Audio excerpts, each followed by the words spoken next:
नमस्कार मंडळी, आजच्या जेवणामध्ये माझ्याकडे होती ही बारीक चवीची आमटी आणि फरसबीची भाजी। तर याचीच रेसिपी मी तुमच्याबरोबर शेअर करते। चला तर पाहूया। तर यासाठी बघा, मी इकडे 1 कप बारीक चवी घेतली होती। 4 माणसांच्या प्रमाणामध्ये ही आमटी करते। तर यामध्ये पाणी घालून मी 3 ते 4 तासासाठी भिजत घातली। आता भिजवून 3 ते 4 तास झाले आहेत। ही आता कुकरला लावून घेते। तर यामध्ये थोडं पाणी घालायचं, मीठ घालायचं आणि थोडीशी हळद घालायची। आता याला 3 ते 4 शिट्ट्या करून घ्यायच्या। एका साईडला मी कुकर ठेवते आणि दुसऱ्या साईडला यासाठी लागणारं वाटण बनवून घेते। तर 1 मोठा कांदा घेतला आहे, त्यामध्ये थोडंसं तेल घालायचं, लसूण घालायची, आलं घालायचं आणि हे थोडंसं सोनेरी कलर येईपर्यंत परतून घ्यायचं। त्यानंतर घालायचं इकडे ओलं खोबरं, याचाही कलर बदलेपर्यंत हे परतून घ्यायचं।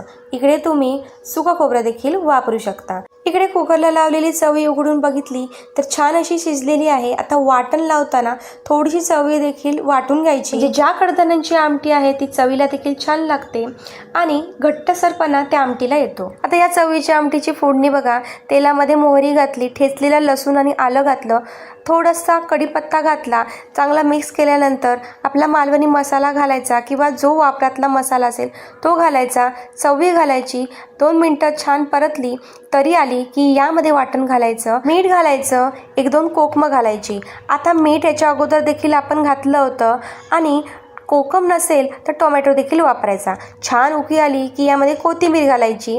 तर आपली इकडे बारीक चवीची आमटी तयार झाली आहे। इकडे आता फरसबीची भाजी देखील करून घेऊया। तर आधी फरसबी साफ करून मी घेते, म्हणजे याचा वरचा आणि खालचा जो देठ आहे ना तो काढून घ्यायचा, धुवून घ्यायची भाजी आणि त्यानंतर ती चिरून घ्यायची, की ज्यामुळे या भाजीतील जीवनसत्व नष्ट होत नाहीत। आता ही गोष्ट या भाजीपुरतीच मर्यादित नाही, तर प्रत्येक भाजी अशाच पद्धतीने धुवून नंतर चिरून घ्यायची। तर आता ह्या भाजीला फोडणी देऊया। तर मोहरी तेलामध्ये छान तडतडली की इकडे मिरची घालायची, कांदा घालायचा, मिनिटभर हा कांदा परतून मऊ करायचा। यामध्ये घालायची आता हळद। मिरचीची कोणतीही भाजी करताना बघा, हळद थोडीशीच वापरायची, नाहीतर भाजी कडू होऊ शकते।